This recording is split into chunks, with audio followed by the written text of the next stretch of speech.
श्री भगवान ने एक श्लोक में कहा कि शुभ और अशुभ ये दोनों कर्म तुम्हें केवल दुख ही देंगे। यद्यपि शुभ का फल सुख होता है और अशुभ का फल दुख होता है, लेकिन जो यहां शुभ का फल सुख होता है वो भी दुख ही होता है, क्योंकि दुखालयम अशाश्वतम, ये दुखमय ही है। जैसे एक रास्ते में संत जा रहे थे तो उन्होंने देखा कि एक स्वर्ण सर्फियों से भरी थैली है। तो एक शिष्य ने उठाया, देखा, अरे स्वर्ण सर्फियां, प्रसन्न हो गया। महाराज चुप, वही रख वही रख। उनका क्यों? बोले इसलिए कि ये दुख है, ये सुख नहीं है। बोले महाराज गली गली रोटी मांगने से अच्छा है सर्फियां पास रहेगी, जिसको आदेश करेंगे वो भोजन देगा। बोले दुख है। प्रायः श्रद्धावान पुरुष ही गुरु के वचनों पर विश्वास करते हैं, क्योंकि गुरु दूर की देख के कह रहे हो, तुम नजदीक की देख के कह रहे हो, तो तुम्हें नजदीक में लगता है क्या संकट है? ये बावराईपन तो है कि मिली हुई संपत्ति का त्याग कर रहे हैं, कह रहे नहीं चाहिए, और अभी हमको कहेंगे कि जाओ गांव से रोटी मांग के लाओ। ये क्या है? गुरुजनों की बात पर यदि विश्वास होगा तो परिणाम में आप समझोगे, मार्ग में हो सकता है आप न समझ पाओ। उन्होंने शिष्य से कहा, तुम देखना चाहते हो कैसी विपत्ति है ये, कैसा दुख है ये? बोले प्रभु मुझे तो सुख ही नजर आ रहा है, इसमें क्या दुख नजर आ रहा है? छुप जाओ झाड़ियों में, थोड़ी देर नाम जप करते हुए देखना ये कैसी विपत्ति है। 4 घोड़सवार निकले वहां से, उन्होंने देखा थैली, उतरे, अरे उसमें स्वर्ण सर्फिया है। बोले यार तो फिर तो आनंद आ गया, अब हम यहीं रुकते हैं, आज यहीं खान पान होगा। सुनो, तुम जाओ बाजार, अच्छे अच्छे पदार्थ लाओ, कुछ पेय पदार्थ लाओ, खाया पिया जाए, फिर यहां से चले गए। बोले 2 लोग रुको, 2 लोग जाओ। 2-3 सर्फियां उससे ले ली, ढेर सारी सर्फियां, 2 लोग, उनके पास अस्त्र शस्त्र भी थे। वो गए लेने, दोनों ने विचार किया ये 4 हिस्से लगेंगे, अगर 2 लगे तो कैसा रहेगा? बोले बढ़िया, वो ऐसा करते हैं, जहर मिला देते, उनके भोजन हम लोग पा लेते, कह देंगे हम लोग तो पाया है, आपके लिए लाए, दोनों में जहर मिला देते हो, दोनों पाएंगे, मरेंगे, आधा आधा हो जाएगा। बोल पक्का। ऐसा ही किया, उसमें हलाल जहर मिला दिया। इधर दोनों बोल रहे कि अगर 2 हिस्से लगे तो कैसा रहेगा? बोले बढ़िया रहे। बोले आते ही सूट कर देना, तो कर देंगे। वो भोजन में 2 के लिए जहर मिला के ला रहे मारने के लिए, और इन दोनों ने आते ही दोनों को गोली ठोक दी।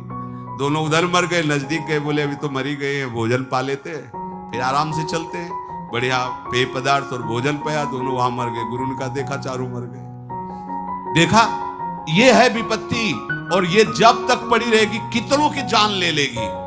ऐसे ही हम लोग जिसे सुख समझते हैं वही हमारी दुर्गति का कारण बना हुआ है, क्योंकि भगवान ने इसका नाम दुखालयम रखा है, तो सुख कैसे हो सकता है? इस दुखालय में शुभ अशुभ कर्मों के परिणाम से तुम्हारा मंगल नहीं होने वाला। कैसे मंगल होगा? बोले चित्तस्य ही प्रसादेन हन्ति कर्म शुभाशुभम प्रसन्नात्मात्मनि स्थित्वा सुखमानन्त्यमश्नुते।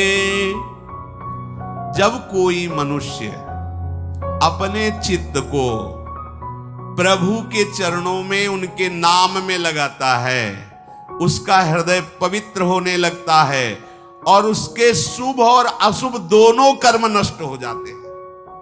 ये बात महामहिमामय है, इसके सामने कोई बात नहीं। चित्तस्य ही प्रसादेन हन्ति कर्म शुभाशुभम।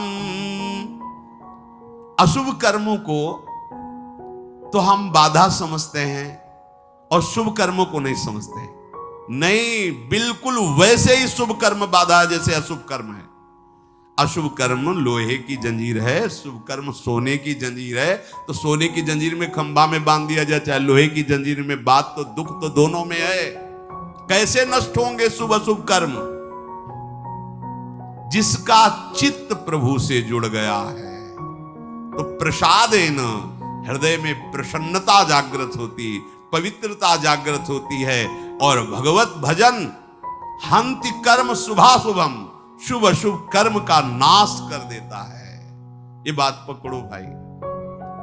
आप जहां भी जाते हैं, जहां भी किसी संत महात्मा के पास, किसी तीर्थ में, किसी भगवत विग्रह के दर्शन हेतु, या कहीं किसी डॉक्टर या किसी झाड़ फूक, कहीं भी एक ही उद्देश्य होता है, दुख की निवृत्ति हो जाए। आप सच्ची मानो, कहीं भी जाओ, अगर आपका चित्त भगवान से विमुख है तो शंकर सहस विष्णु अजतो ही सकहि न राखि राम कर द्रोही। विश्वास कर लो, वही तुम्हारा सर्वनाश कर देंगे। भगवान से अपने चित्त को जोड़े बिना तुम्हें कहीं शांति नहीं मिल सकती। कुछ भी करके देख लो, तुम्हारे शुभ अशुभ कर्म तुम्हें दंड देंगे ही। शुभ अशुभ कर्म से बचने का एकमात्र उपाय है प्रभु के चरणों का आश्रय लेकर नाम जप करना।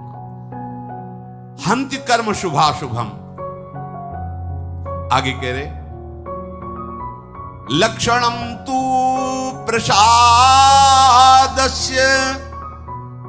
यथा तृप्तः सुखम स्वपेत, निवाते वा यथा दीपो दीपेत कुशल दीपितः।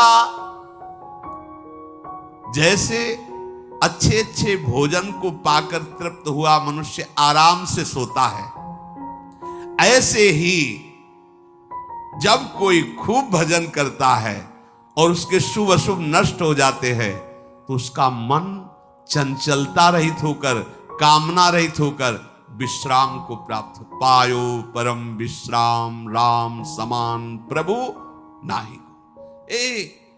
इसी की चाह में भटक रहे हो, देश विदेश दौड़ भाग जितनी, मन विश्राम को प्राप्त हो जाए, आनंद युक्त हृदय हो जाए, और ये संसार के भोगों में, संसार के संग्रहों में हो ही नहीं सकता जब तक प्रभु का भजन नहीं करो।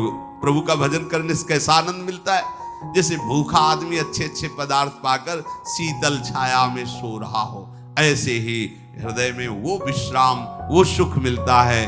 व्यास भरोसे कुंवर के सोवत पाव पसार।